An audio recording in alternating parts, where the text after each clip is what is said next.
ನಂದು ಅಜ್ಜಿ ಅದನ್ನ ಕೊಡ್ತಿರೋದೇ ಅದಕ್ಕೆ ಸ್ವಾರ್ಥ ಅಂದಾಗ ಎಂಟರ್ಟೈನ್ಮೆಂಟ್ ಬೋರ್ ಆಗ್ತಿದೆ ಅಂದ್ರೆ ಅಲ್ಲಿ ಹೋಗ್ತೀಯ, ನೀವು ಹೊಸ ಬೇಕಾದ್ರೆ ಕೆಲವೊಂದು ಟ್ರಿಕ್ಸ್ ಬೇಕಂದ್ರೆ ಮಾಡ್ಬೋದು ಅಂತ. ಅದು ಸ್ವಾರ್ಥನೇ ಅಲ್ವಾ? ನೀವು ಜನರಿಗೆ ಕೇಳಿದ್ದೀನಿ, ನನಗೆ ಹೇಳ್ಕೊಟ್ಟೆ, ಯೋಚನೆ ಮಾಡು ಅಂತ ಹೇಳ್ಕೊಟ್ಟೆ. ನಿಮ್ಗೆ ಈ ಟಾಸ್ಕ್ ಕ್ಯಾಪ್ಟನ್ಸಿ ಟಾಸ್ಕ್ ಚಪ್ಪಟೆ ಹೋಗ್ಬೇಕು ಅಂದಾಗ ಹೆಂಗೆ ಜಸ್ಟ್ ಸ್ವಾರ್ಥನೇ ಅದು. ನೀನು ಪ್ರತಿಯೊಂದು ಏನೇ ಮಾತಾಡಿದ್ರೆ ಉಪಯೋಗಿಸ್ಕೊಳ್ಳೋದಂದ್ರೆ ಯಾರಂದ್ರೆ ಇವ್ರು ಮಾತಿನ ಎಲ್ಲಿ ಕಾಣಿಸ್ಬೇಕು, ಎಲ್ಲಿರ್ಬೇಕು,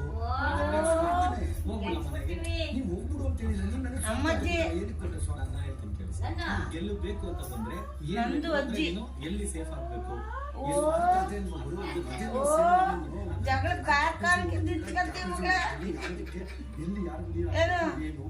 ನಾಗಮ್ಮಜ್ಜಿ ಆದಂಗಾಯ್ತೀಯ ನೀನು.